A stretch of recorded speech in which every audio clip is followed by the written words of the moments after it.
Hello friends, this is Manisha from drama fan Deewani. और आज जो ड्रामा की एक्सप्लेनेशन मैं आपके लिए लाई हूँ, ये ड्रामा कल ही इसका फर्स्ट एपिसोड आया है, मेरिकल ऑफ लव, और थाई चैनल 7 का है। और इस ड्रामे की खासियत ये है कि ये सिंपल ड्रामा है यार। मैं इसको पता सिंपल देख रही हूँ और सिंपली इसको एंजॉय कर रही हूँ। पता नहीं क्यों मुझे कोई एक सिंपल ड्रामा करना था।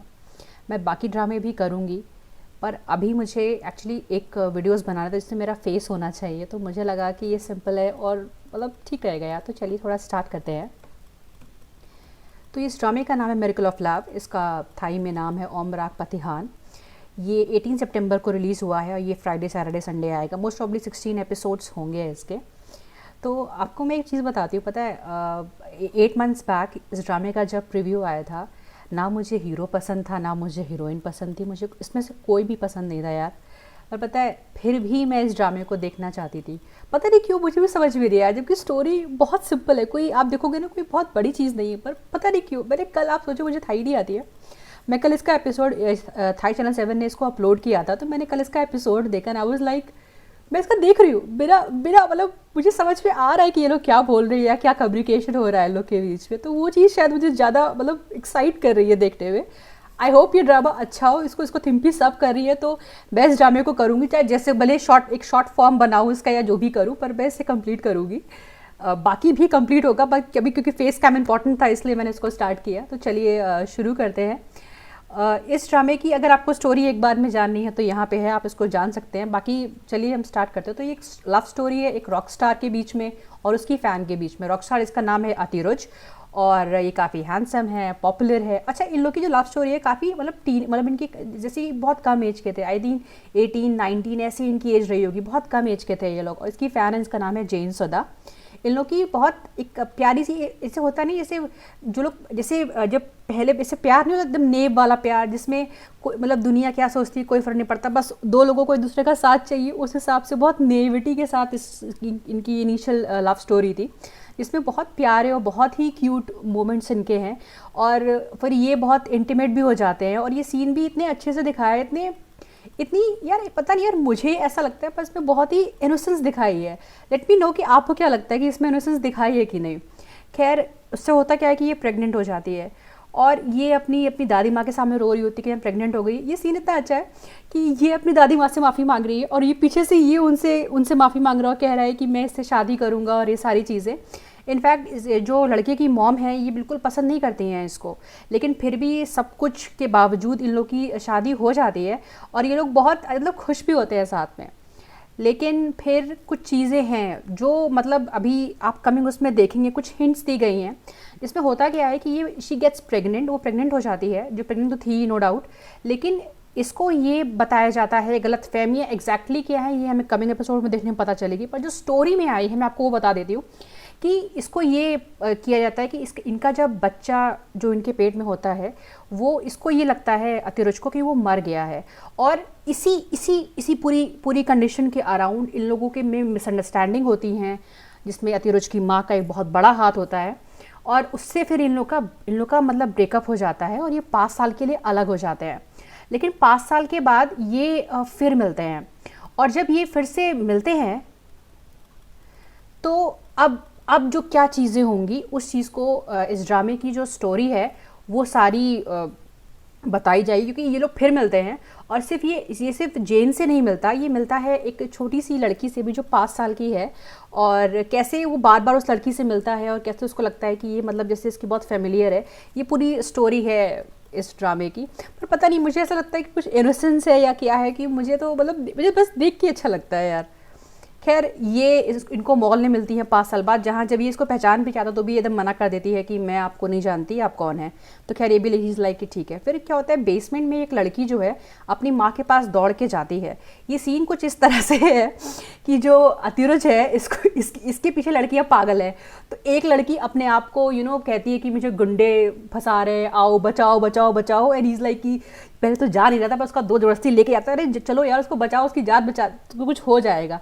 तो ये जो लड़की होती है वही होती है, तो ये देख रही होती है कि ये बेवकूफ़ बनाई है इसको, और इनफैक्ट ये अतिरुज के सामने उसकी असलियत भी ले आती है।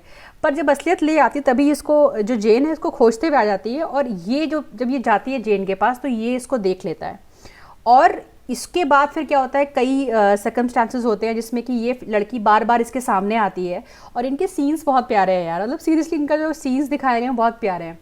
एक बार जब इसको पता लग जाता है कि मतलब इसके पास बच्चा है या सब चीज़ें, तो क्या करता क्या है ये कि ये दोबारा से इसका इन लोग का एक ब्राइडल हाउस होता है जो इसका लड़की का जो मायका होता है, बेसिकली उसका उसकी मदर और सब लोग रहते हैं उसकी जस्ट बगल ही में होता है। तो ये वहाँ पे वापस से ट्रांसफ़र हो जाता है, और फिर इन लोग का कैसे है कि ये इस बच्ची के पास जाना चाह रहा है पर ये इसको जाने नहीं देती है। इनफैक्ट ये जो बंदा है ये इसका दोस्त है, और ये हमेशा इस बच्ची को उससे देने लगता है, तो इसको लगता है कि अब इसको इस बच्ची का डीएनए टेस्ट चाहिए होता है। ये बेचारी परेशान है कि डीएनए टेस्ट ना करवा ले। ये इसके पास इसलिए भी नहीं जा रही क्योंकि इसकी जो माँ है ना वो इन लोग को चैन से जीने नहीं देगी अगर ये वापस से चली जाएगी अतिरुच के पास, तो इसलिए और डरी हुई है। तो फिर मतलब ये सीन्स बहुत, इनके सीन्स बहुत अच्छे हैं जो टीजर्स में दिखाए गए। मुझे पता है पूरे ड्रामे की जो बेस्ट सीन लगा वो ये था, इट वाज सो नाइस यार। ये बच्ची उन्होंने इतनी प्यारी ली है कि मतलब आप आराम से बैठे हो ना, आपको बस स्माइल करना है, बस ऐसे होता नहीं कि आप एकदम आप जैसे आप कैट्स की या डॉग्स की या छोटे छोटे बच्चों की नहीं पिक्स वो वीडियोस देखते हो इनोसेंस के लिए, बिल्कुल वैसे ही है। बहुत ही मतलब इनोसेंस मतलब अच्छा है यार, ये पिक सीरियसली बहुत अच्छी है। मतलब अगर देखा जाए तो एज सच जो हीरो हीरोइन या कोई भी है दे आर लाइक, अगर आप इनको अलग कर दो तो तब तो इतना नहीं वो चीज़ आती है, लेकिन इफ़ आप इनको मतलब कंबाइन कर दो तो एक इनोसेंट फैमिली तैयार हो जाती है, कुछ उस तरह का हिसाब है इन लोगों का। खैर इसके बाद फिर इसमें ये भी है कि ये कोशिश करते हैं, ये इनकी बेसिकली कुछ 2 दादी अम्माएँ हैं, उसमें से एक दादी अम्मा ये हैं जो चाहती हैं कि अतिरुज और इनके मिलन हो जाए। तो ये फिर उनका इंटरेक्शन है, एपिसोड 2 में जो आ जाने वाला है उसमें ये पूरा इसमें दिखाया जाएगा।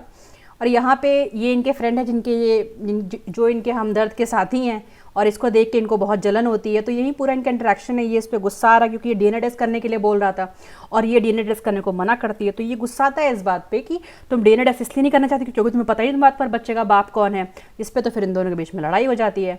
उसके बाद यही है उनकी पागल गर्लफ्रेंड क्या बेसिकली इनके पीछे पड़ी है कि इनकी शादी अतिरुज से हो जाए, पर अतिरुज इनको भाव नहीं दे रहे हैं। तो ये भी जानना चाहती हैं कि ये बच्चा किसका, ताकि ये फिर उस बच्चे को लेके फिर ये अतिरुज शादी कर लें वगैरह वगैरह सब चीज़ें।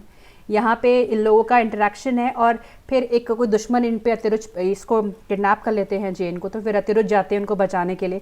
यार बताए आई डोंट नो आपने टीजर में ये सीन देखा है कि नहीं, just go and watch it, it's such a nice scene. ये हॉस्पिटल बेड पे लेटा है और ये बच्ची मतलब कोशिश कर रही है उसको ऐसे पकड़ने की। It's such a sweet scene यार, मतलब पता नहीं यार, मतलब मैं तो ये ड्रामा, मुझे नहीं पता इसकी स्टोरी क्या अच्छी हो गई या बुरी, मैं तो पूरी की पूरी इसकी स्वीटनेस की वजह से इस ड्रामे को देख रही हूँ। उसके बाद खैर इन लोगों के आपस में कई सारे इनके गिले शिकवे होते हैं जो सारे फिर सॉसी रोती, मतलब इस पर रोना भी इतने अच्छे से दिखाया है लोगों ने।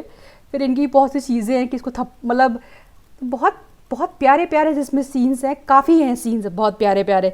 एक ये सीन है जब बच्ची को ये लोग सुलाने जा रहे होते हैं तो फिर ये धीरे से किस कर लेते हैं, फिर ये एकदम चौंक जाती है, फिर भाग जाती है वहाँ से और ये मुस्कुरा रहे होते हैं। तो फिर ये बहुत ही प्यारा और बहुत स्वीट सीन है, स्वीट ड्रामा है यार। मतलब मुझे ऐसा लगा थक गॉट दिमाग नहीं लगा मैं थक गई हूँ दिमाग लगा लगा के। मुझे एकदम सिंपल ड्रामा करना है जिसको मैं मतलब एपिसोड 1 ख़त्म हो गया मतलब उसमें कुछ नहीं था। एपिसोड 1 में जो दिखाया गया है अभी सिर्फ ये दिखाया गया है कि ये ट्रांसफ़र हुए उनके जो मायका है उसके जिस बगल में ब्राइडल हाउस में दोबारा आ गए, और अब ये जानना चाह रहे हैं कि बगल में, क्योंकि इनको लग रहा है कि जेन अभी वहीं रहती है, तो अभी तक ये जेन के सामने, इस जेन के जो घर है उस पे सामने नहीं आई हैं। तो अभी आज के एपिसोड में फाइनली वो जो इनका कॉमन दरवाज़ा है वो खुलेगा, तो आज के वो एपिसोड में आएगा। तो चलिए फ्रेंड्स, थैंक यू। अगर आपको मेरी तरह ये स्टोरी सही में अच्छी लगी हो तो प्लीज़ लेट मी नो यार, मुझे सीरियसली बहुत खुशी होगी। अगर आपको भी मतलब इसमें इंटरेस्ट है तो सीरियसली मुझे बहुत खुशी होगी। बाकी थैंक यू।